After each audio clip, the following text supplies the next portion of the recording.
Test, test. Testing, 1, 2, 3. Okay. Test, test. Testing, 1, 2, 3. Perfect. All right, let's see if that works. Okay, I'll turn this off. All right, so we don't really have, oh, we could always just open up our old taper tips episode. I know. Do we We'll save just the notes in our, re-record it. I think save so. the notes in here? Yeah, there we go. Shared to Reels.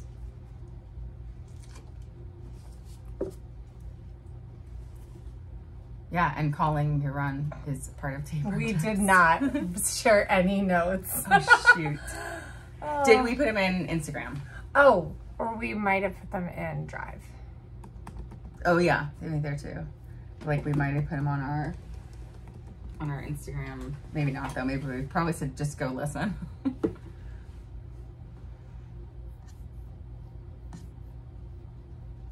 Oh, 24. So is it 24? I think so. Yeah, but we don't have But we don't have for notes. it. Oh, there it is. Oh, okay, Yes. perfect. Cheat. Cheetah. Oh, so it's 24 hey, and we're 44. recording already. Nice. So fun. Oh my gosh. I don't little look good bonus in this episode. like kind of neck. No. I'm like, You do. all right.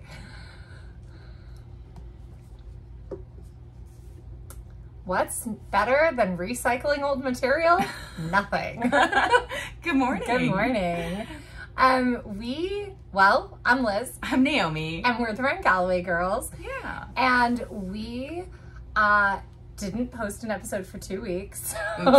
We recorded one, but we forgot to recorded post. 2 weeks ago and forgot to post. And then last week we didn't record. And then this week, it's actually Tuesday and we are recording a bonus episode where we are talking about our 10 taper tips again because we are in taper for the Marine Corps Marathon. We are like, what, 12 days out? That's kind of terrifying. But it's amazing. It's fall marathon season. I'm so excited. Chicago Yes. has already happened. Yes. There's so many good marathons coming up. Indy, New Wine York. Glass has already happened. Yes. Yeah. So Philly, Richmond, like they're all coming up. CIM is still coming up. Yes. So hopefully you can. And then we've got winter marathons starting. Yeah. Houston, Disney. Yeah. So hopefully you can bookmark and like come back and check out these taper tips. Yeah.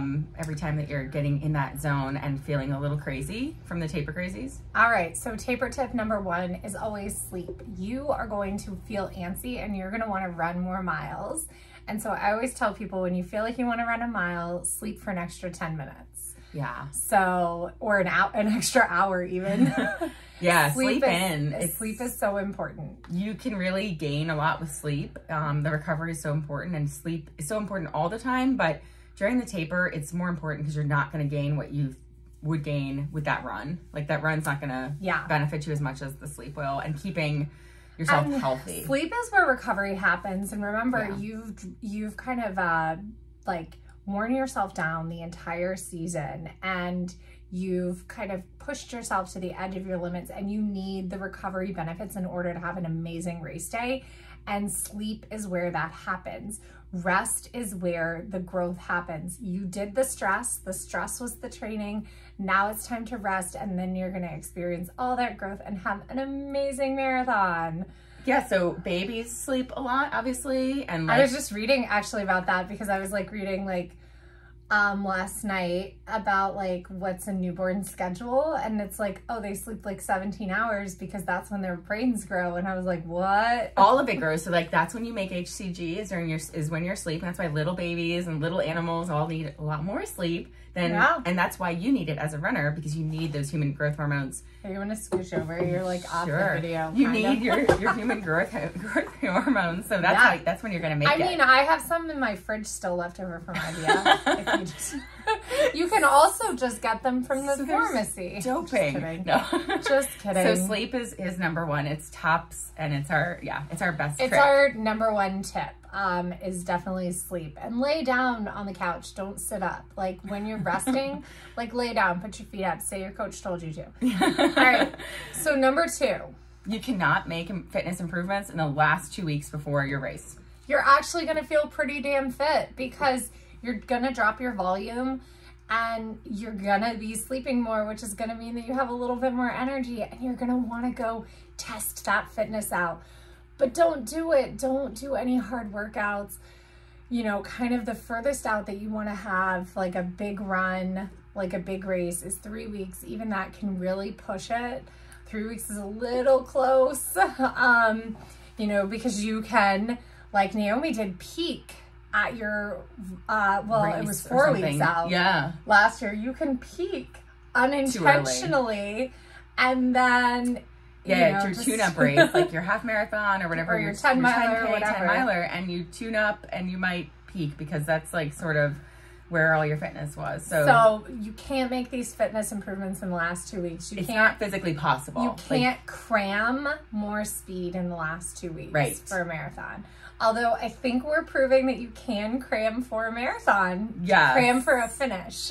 Yeah, and we'll have to circle back on that with like on what we're doing with this whole cycle, this like basically couch to marathon in 8 weeks. Yeah. Or whatever it is. So number 3. So yeah. Your runs are going to be shorter, lower your intensity, but you still want to keep some speed. You want to keep a little faster the marathon pace in there. You want to, so while we're saying you're not really going to make fitness gains or fitness improvements, you shouldn't go try to make improvements. Don't just go down to slogging. I mean, I think really your last really kind of speedy, intense anything should be 10 days out. Mm-hmm. Like the Wednesday before. Yeah, but even still, we're talking about like 2 miles at 10K or half marathon effort in a 4 mile run. We're not talking about 10 miles at marathon effort. Like it's just not worth it. Right. You're just not going to get any improvement from that. And you risk injury. So yeah, you definitely want to keep some foot speed, keep just kind of that, you know, lightness and that speed within your feet, but you don't need to do a long workout, and it can be a short workout. So lower intensity. We're going to have some background noise from moving our mics around. Sorry. I was doing the same thing as Penny was moving mine. My ADHD-ness is like, that doesn't seem right. So that's number 3. Keep your runs shorter and lower intensity. Yeah. Number 4. It's a big one. Yeah, fuel and carbo loading. And what does carb loading mean? So a lot of there are some studies out there that say that women can't carb load. That's because, or don't show benefit from carb loading.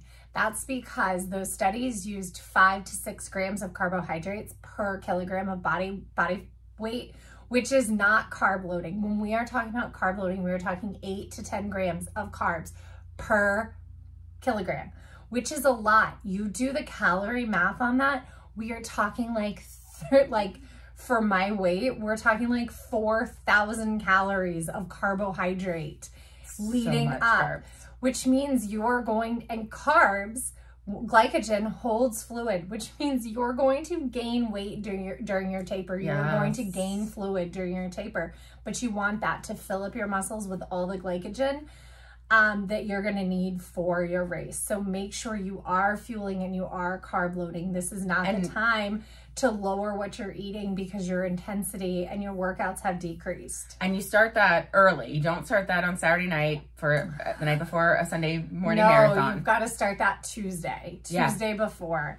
And really you should be fueling and eating well throughout your entire taper, because that's just going to serve that. That's going to go in with that sleep to nourish those muscles and help any breakdown. Make sure your protein, I would say the first week of your taper, focus on getting some good protein in there. Make sure you're really hitting that, 150 grams of carbs, or 150 grams of protein, or 2 grams of protein, or 1 gram per kilogram. Is that right? 1.8 grams of protein per kilogram. I can't remember what the number is. Something like that. Something like 1.8. But you're focusing on that high protein for the first week of your taper and then that high carb for your second week of taper. You don't really need the protein in the second week of taper. Yeah, you really need to start carbs, which is hard to get that many carbs. Like you said, 4,000 calories a day. Oh my gosh. Carbs. It's a lot. So when on Saturday or on Sunday we ran, and like at 3 hours, my glycogen was running out. We talked about it, and it's like maybe instead of, a couple bagels on Saturday, I should have had 10 bagels on Saturday. Right. Or instead of 2 pieces of toast with an egg, 4 pieces of toast. And this is like Megan Featherstone Nutrition has great like slides on this showing just the volume of food that you really do have to eat. It is surprising that 2 pieces of toast is not enough pre-run. Like that's like something else. Something else I did on Sunday after a run, we had joked about a shower shake post-run shower shake. And I brought my protein shake. We have a little shelf right outside the shower. And I had my protein shake in the shower and it was great. It was fantastic. I definitely recommend it. I should start doing that every day with just protein. This is the week for us to get all our protein in. And then next week to get carbs. Well, I need to get all the protein in anyway because apparently the baby is stealing all of my protein. Oh yeah, baby needs lots of protein to grow. Obviously, that's what that's how you build the building blocks of life. So whether you're growing a baby or just trying to grow for a marathon. And my only crazy aversions is I'm like cannot eat chicken right now. I'm like, ugh. Oh, so then it's even harder to get protein. Right. You're also not supposed to eat steak right now with your blood. Well, and I can't eat good steak, like medium rare steak. I have to eat like cooked meat.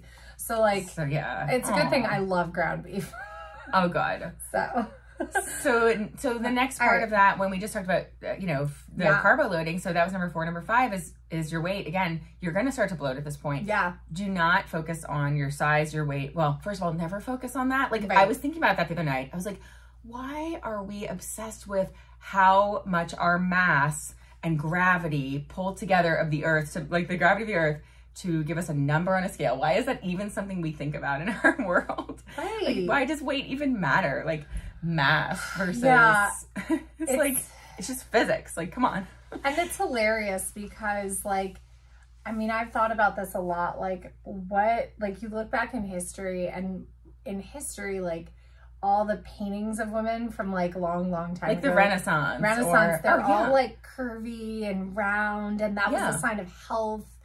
And when did being smaller and shrinking make a bigger impact? It doesn't. Well, it was a sign of wealth too, because if you could afford all the fatty foods, you were doing really well, and still you are if you can afford all your avocado toast. And nowadays, then there was some study about the thinness of women.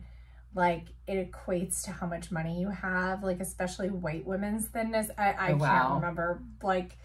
I saw a newspaper article that mentioned this thing. Anyway, I think it would be Industrial Revolution, because when women would when women started wearing corsets, so probably turn of the century or a little before that. I don't think that's when, because think about it, it was still you wanted to be 34, 26, 34. Right, so you still wanted to have curves. You wanted to have those curves, whereas I think it's the Kate Moss heroin chic era. In the 90s. Yeah, and then I don't know. But and now we're in the Ozempic era. Right. Everybody are wanting to shrink down. Although I have thoughts about drugs like that really being very helpful for people who have struggled, where weight has been a limiting factor to get the fitness that they want. Because they start the journey to fitness. Move. Right. Because I do believe weight, when causing a metabolic syndrome, I think that is a reason, there's a reason to treat it there. Right? Absolutely. Yeah, exactly. If it's causing other problems, and but if you're within a healthy range and your body moves the way that you want it to, don't worry about the size of it or the number on the scale. So so then tip number 5 is don't worry about the number on the scale. But it's going to be during taper time, you're going to get bloated with the carb loading, because all the glycogen that you're storing you're going to put on about 3 pounds of liquid of water, because glycogen holds fluid. So that's all fluid retention. So just put your scale away from the beginning of your taper and don't get it out ever again. And find comfy clothes to wear that, stretchy pants. Stretchy pants and leggings and things that feel good during that time when things might not fit. Yeah. So side note, like I don't. And really just buy clothes that feel good all the time, because if you have pants that are sometimes too tight, maybe just don't get have rid of those pants anymore. Yeah, exactly. Those should just go. So on Sunday, I weighed myself. So we did 21 miles on Sunday. I weighed myself before and after. I don't normally weigh myself, but I just did. And I had lost about 4 pounds of water weight during that run. Including I don't doubt all the water we drank and all the, all the fuel. Yeah, I don't doubt it. So you need it. Like, you go out there and then you deplete yourself. So you need to gain something at this point, and it's not a negative. Yeah. Okay, so number 6, boost your immune system. Now is the time. How do you boost your immune system? Yeah. Sleep. Exactly. Boost your immune system. Now's the time to do any little like hacks that you have. I'm a big fan, obviously, of vitamin C drops, orange juice. I was actually telling Naomi right before we recorded that is my one pregnancy craving. I've been craving orange juice. Like, I could drink gallons of it. So maybe wants vitamin C. And vitamin D also boosts your immune system if you're not already taking Athletic a supplement. Greens, we are not sponsored, no, but we should be. Athletic Greens can be great to boost your immune system. Yeah. But again, sleep is really going to help with that. And don't be afraid that if you do get a little bit of a cold towards the beginning of taper, it's not going to derail you. Like, this is cold and flu season. Yeah. It's not, zinc can be helpful if you start to have some cold symptoms. Make sure also that you get those vaccinations. You probably want to do them before you're in taper. Yep. But those winter vaccinations can always help. I know. I was just thinking, do that the week before. So do that 3 or 4 weeks out, even though that's like also peak week with training. But I did that. I got my flu shot. Well, I got my flu shot a month ago. I got my COVID shot last week.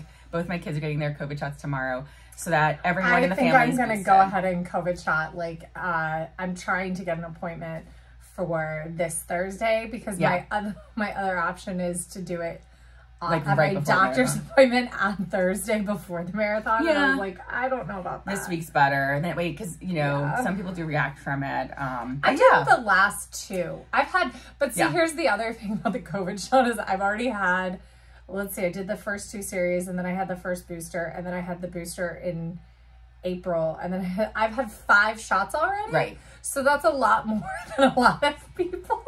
I think most people have only, maybe I've had 6. I've had like 1 or 2 more. Maybe 1 or 2 more ahead of, because working in childcare. No, it was because of my pregnancy. Oh, okay. Because of IVF, my doctor was like, well, we'll consider you as high risk. Like, so you got extras. I got extra shots. So yeah, get do everything you can to keep your immune system up. Number 7. Don't worry about the little aches and pains that come up. They will come up. They're part of healing from your training cycle. So you're gonna feel stiff in new places. You're gonna have little twinges that you haven't had, like this morning. We actually, the reason we're recording right now is Naomi had a little twinge in her foot, and she's like, I don't want to push this. No when to back off. I will say it again. This is unpopular. I don't know any coach that would recommend this, but I have gone into a marathon and PR'd by 21 minutes when, wait, was that right? No, it was only 14 minutes. Only 14 minutes. It was only 14 minutes. Drop. I went from a PR in the 10 miler, did not run for 2 full weeks, and then ran a 14-minute PR and ran under 4 hours for the first time in the marathon. Was it only 2 weeks, or was it 3 or it was 2? 4? That year was 2 weeks. Okay. 2 weeks in between. Army 10 was late that year. For some reason. For some weird reason. Yeah, usually Army 10's like... It's usually 3 or 4 weeks. Yeah. So you Marine Corps was early. That's what it was. Okay. Army 10 was late. I don't know. It was 2 weeks apart. But you can essentially, not recommend it, but you can essentially not run for those 2 to 3 weeks if that's what happens. Absolutely. If that's what you need, if there's something going on, and if you've got injuries or you're sick, it's better to err on the side of not running. So don't worry about those aches and pains. They're going to come up in the first couple miles of the marathon too. Just shake them off. Just push through them. You'll be absolutely fine. Yeah, they are not anything to freak out about. So then number 8 is don't do anything that's like new or super strenuous within that lead up. This is not the time to swap your 2-hour runs for now a 30, 45-minute run and a 45-minute Peloton. Or like boot camp or a new Pilates class, or going to solid core for the first time, or going on a family bike ride that happens to be 30 miles. Yeah. Because you didn't think about how long it would be. Because you have a whole free day right. the Sunday before the marathon because you're not running long. Right. So now is not the time to do those things. Do them after the marathon, absolutely, but not in the 2 weeks before. You want to just kind of treat your body like a temple. And I know it's so funny to think, but I'm a marathoner. I'm so strong. I'm in such great shape. It won't hurt me. But it might. So don't. Yeah, and there might be like just things that your muscles you're not used to using, because we runners use the same muscles over and over, and you'll find that when you go and try a new class or get on a bike or try strength that you haven't done, you're using different groups and different muscle groups. I was telling a coworker who is like kind of new-ish to running. You know, she's in her second, or really in her like third or fourth year of like running, but she really hasn't done races, and she's like got a goal to run a sub-2 half marathon in January. And I was like, well, what race are you doing? And she's like, no, I'm just going to go to the trail and do it. I was like, what? I was like, well, that doesn't count. And she's like, well, it does for me. I was like, okay, but a measured course is 13.3. So your time on a 13.1 on your watch won't be an actual half marathon. Like, because GPS, it just doesn't equate that way. I was like, plus, like, there's benefits of running an actual race because you get the adrenaline, you actually run faster because there's a lot of people. It's like a whole thing. So I'm trying to convince her to do an actual race. Yeah. But anyway, we were talking and I was like, well, you know, rest days too doesn't mean going and walking 25,000 steps. Yeah. Rest days means 10,000 steps, because then it's a true rest day. You know, it might mean 3,000 steps. Yeah, like yesterday, I was short of my 8,000. I was like 7,800, something like that. Yeah, I got to 6,000, but Scott was like, I only got to like 3,200, and I'm okay with that. Rest days, like, if your run days are, you know, 20,000, 30,000, and your rest days are 20,000, that's not a rest day. Yeah. It's really not. So you've got to make sure that you do have some variation in your step totals. And I'm a big fan of 10,000 steps a day, like just as a metric for everyone. So if I'm saying like, doesn't count, like your rest day doesn't count unless you're lower. You do really need the true rest. The real rest. And so, and I really like that, what you said at the beginning, which is like, give yourself permission to like lay all the way down on the couch and put your feet up, and, you know, put your feet up at work if you have that ability. Yeah. Like, don't be a hero on your rest days. Really use those rest days. You know what? I would even say before your marathon, and this is like a bonus little extra tip, go ahead and schedule yourself off the day before and the day after. If you have that ability to take PTO, take some time off after racing. I mean, I'm not a good example of that because like up until this year, I would work a swim meet all day the day before the Marine Corps Marathon. Yeah. But that's why it was never my goal race. Yeah. And, you know, the day after, if you want to go in and wear your medal and Monday medal brags, go for that too. Like people so at work and on the way into work can, you know. Oh, how long was your marathon this weekend? Did you win? Yeah. Nothing wrong with that. Number 9. Oh, so run an easy shakeout the day before. Yeah, I'm a big fan of the shakeout the day before. Doesn't have to be long, 20 minutes, up to a half hour. Doesn't have to be fast. I love when it's actually incredibly slow. And like, we've done it as slow as 15-minute miles before. Yeah. Just really, it's to get the blood moving. It's to get the nervous energy out. You're going to feel twinges.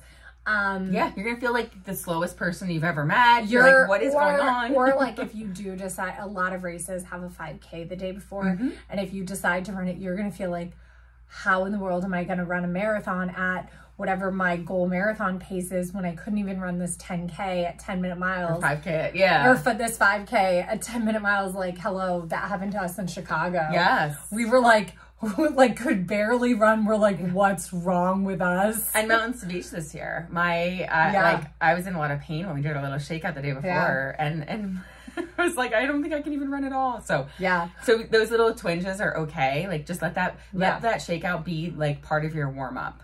And because the last taper tip 10, because you've been sleeping so well for 2 weeks, don't worry about the sleep the night before the race. Yeah, you're gonna have nervous jitters. Yeah, just don't even stress about it. You've preloaded your sleep just like you've preloaded your carbs. Yes. So don't even stress. Also during your taper, don't worry about your HRV. Your HRV is going, if that's something you're looking at on Garmin, your HRV is gonna change because of your stimulus changing. Personally, my HRV values are higher when I'm in higher intensity training and sleeping well. Like my HRV trend overall, it kind of bounces up and down, but my trend overall is higher than when I go into a recovery mode. And so just don't look at those metrics. I would say the one metric to look at during taper would be your sleep score, and focus on your hours slept and your sleep score. Yeah, and that night before, you do want to try to eat your meal early enough, if you're going to a hotel, wherever, get back to your room early enough, get home early enough to go to sleep at a reasonable time. But just realize that if you wake up at 2 and can't fall back asleep, and then your alarm goes off at 5 and it's time to go to your race, it is what it is, and you will be fine. You'll probably have an amazing race in PR. Yeah, so you'll do the great. fact that you didn't get like a solid night's sleep is not going to hurt your performance. And guess what? You're going to PR for the day because you are going to do the best you can on that day at that race with those given conditions. And that's the best part about running, is every race you can find something to celebrate. That's right. Yay! All right. Well, that just gave me a great idea for like we should do like a tips for the day before your race and the morning of, because another little bonus episode. Yeah, we'll put that together for you guys and come back at you. All right. Well, have an amazing day, and we hope that these 10 taper tips help you. Yeah. This is a little bit of recycled content. We have another episode, and it was episode 24. If you want to go back and listen to those 10 taper tips, we talk about these same 10 tips, but probably say a couple of different things. Different little flair on it. And good luck with your fall marathons and and all your fall racing. All right. Yay. Bye. Bye. Oh no, now I have to find the button to turn it off. Bye. I'm going to leave that in there. There we go. I can't get this to turn work. off either. Oh my God.